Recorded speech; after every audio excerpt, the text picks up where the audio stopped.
HAARP facility shuts down. HAARPtards debunk more Earth changes and geological upheaval. And another update to the New World Order.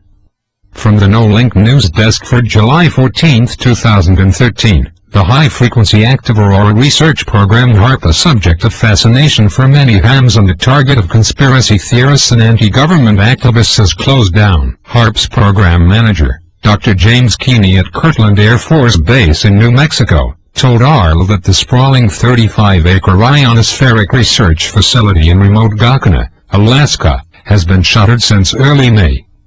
Currently the site is abandoned, he said. It comes down to money. We don't have any. Keeney said no one is on site, access roads are blocked, buildings are chained and the power turned off. HAARP's website through the University of Alaska no longer is available. Keeney said the program can afford to pay for the service. Everything is in secure mode, he said, adding that it will stay that way at least for another 4 to 6 weeks. In the meantime, a new prime contractor will be coming on board to run the government-owned contractor-operated GOCO facility. HAARP put the world on notice 2 years ago that it would be shutting down and did not submit a budget request for 5/15, Keeney said, but no one paid any attention. Now, he says, they're complaining. People came unglued, Keeney said, noting that he's already had inquiries from Congress. Universities that depended upon HAARP research grants also are upset, he said.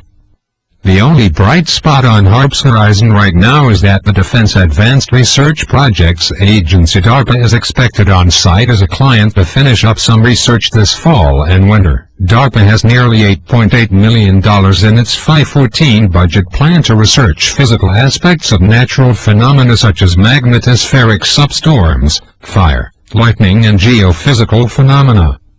The proximate cause of HAARP's early May shutdown was less fiscal and environmental, Keeney said. As he explained it, the diesel generators on site no longer pass Clean Air Act muster. Repairing them to meet EPA standards will run $800,000. Beyond that, he said, it costs $300,000 a month just to keep the facility open and $500,000 to run it at full capacity for 10 days.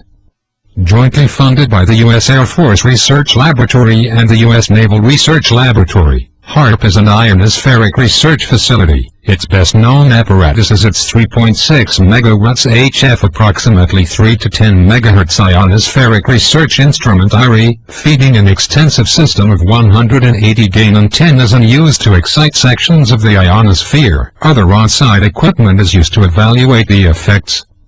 Larry Ledlow, N1TX, of Fairbanks, Alaska, said HAARP ionosonde and riometer data have been invaluable, especially being more or less local, to understand current conditions in the high latitudes. He said data from other sites simply do not accurately reflect the unique propagation we endure here.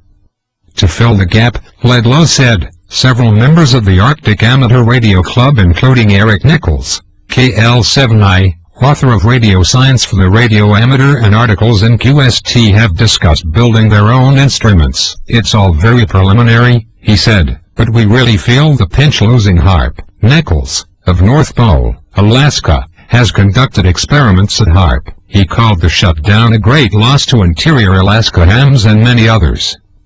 The ultra-high-power facility long has intrigued hams, even outside of Alaska. In 1997, HAARP transmitted test signals on HF 3.4 MHz and 6.99 MHz and solicited reports from hams and shortwave listeners in the lower 48 to determine how well the HAARP transmissions could be heard to the south. In 2007, HAARP succeeded in bouncing a 40-meter signal off the moon. Earlier this year, HAARP scientists successfully produced a sustained high-density plasma cloud in Earth's upper atmosphere.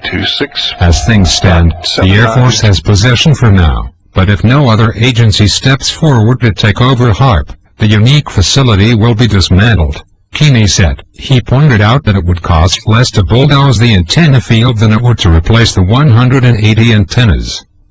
Splashy web postings abound, blaming HAARP for controlling the weather, most recently in the case of Hurricane Sandy and the spate of tornadoes, and for causing other natural disasters. Quipped Keeney, if I actually could affect the weather, I'd keep it open.